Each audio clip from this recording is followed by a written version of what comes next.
প্রিয় বিয়াস, আসসালামু আলাইকুম। তো পবিত্র মাহে রমজান চলতেছে। তো আপনাদেরকে জানাই পবিত্র মাহে রমজানের শুভেচ্ছা। তো বিয়াস, আমি ওমান প্রবাসে আছি এখন বর্তমানে। 2 মাস পরে দেশে চলে যাব একবারে।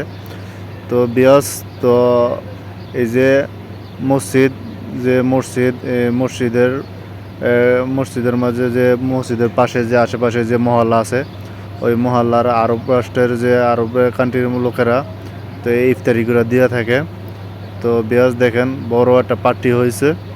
তো কত মানুষ এখানে আছে খাওয়ার জন্য। পবিত্র মাহে রমজান, তো ইফতারের আয়োজন করা হয়েছে। তো বিয়াস স্মৃতি হিসেবে রেখে দিলাম। তো তো ভিডিওটা করে নিলাম। দেশে তো একবারে চলে যাব, এটা স্মৃতি হিসেবে থাকলো। তো সম্মানিত বিয়াস, এ হলো আমি। তো আমার জন্য দোয়া করবেন। আমি একবারে প্রবাস থেকে চলে যাব 2 মাস পরে। তো একটু স্মৃতি হিসাবে রেখে দিলাম।